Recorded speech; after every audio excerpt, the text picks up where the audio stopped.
Bienvenue sur Monsieur Afrique. Aujourd'hui, on parle d'un sujet complexe et polémique, l'immigration. Est-ce que l'immigration représente un danger pour les pays africains?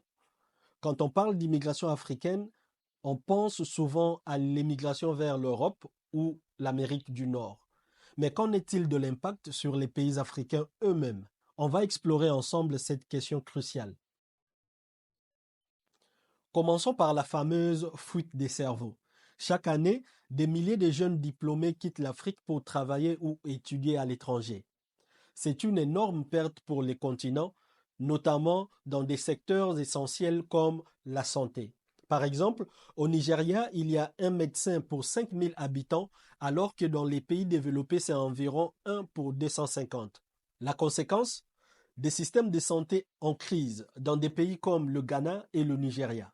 L'émigration de médecins et d'infirmières vers des pays comme le Royaume-Uni sont devenues si importantes qu'il y a aujourd'hui plus d'infirmières ghanéennes au Royaume-Uni que dans leur propre pays. L'immigration, ce n'est pas que quitter l'Afrique pour aller en Occident. En réalité, 70% des migrations africaines se font à l'intérieur du continent.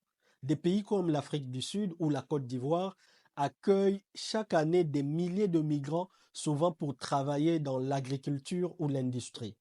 D'un côté, ces migrations sont cruciales pour l'économie locale, mais elles créent aussi des tensions sociales.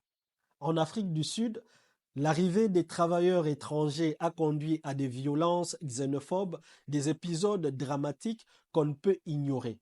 Le problème, c'est que les infrastructures locales peinent à absorber ces flux de population.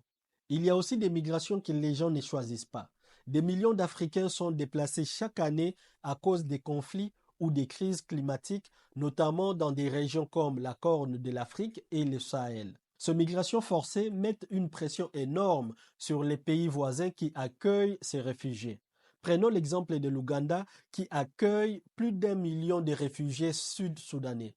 Ce mouvement de population sont des urgences humanitaires, mais ils créent également des tensions sur les ressources locales comme l'accès à l'eau ou à la terre. Il faut aussi souligner l'aspect positif de l'immigration. Les remises, c'est-à-dire l'argent envoyé par les migrants à leurs familles restées au pays. En 2022, ces envois de fonds ont atteint 80 milliards de dollars, un montant supérieur à l'aide publique au développement. Cet argent permet de soutenir la consommation locale, de payer l'éducation des enfants ou encore d'investir dans des petites entreprises. Mais attention, bien que ces fonds soient cruciaux, ils ne compensent pas les pertes des talents qualifiés. Et certains disent même que cela peut créer une dépendance économique chez les familles qui les reçoivent. Alors, l'immigration, est-ce vraiment un danger pour les pays africains? Oui, elle représente des défis majeurs, notamment avec la fuite des cerveaux et les tensions sur les infrastructures. Mais elle peut aussi être une opportunité si elle est bien gérée. Les solutions? Les gouvernements africains doivent investir davantage dans l'éducation et la formation professionnelle locale pour créer des opportunités économiques sur place. Certains pays comme le Sénégal ou l'Éthiopie mettent en place des programmes pour encourager le retour des talents formés à l'étranger. En fin de compte, l'immigration fait partie de la réalité africaine.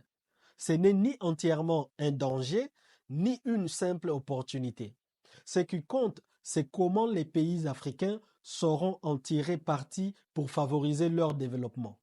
Voilà, c'était notre réflexion sur l'immigration en Afrique. Et vous, qu'en pensez-vous? Est-ce un danger ou une opportunité pour le continent? Partagez vos opinions dans les commentaires et n'oubliez pas de vous abonner pour ne pas rater nos prochains débats sur Monsieur Afrique. À très bientôt.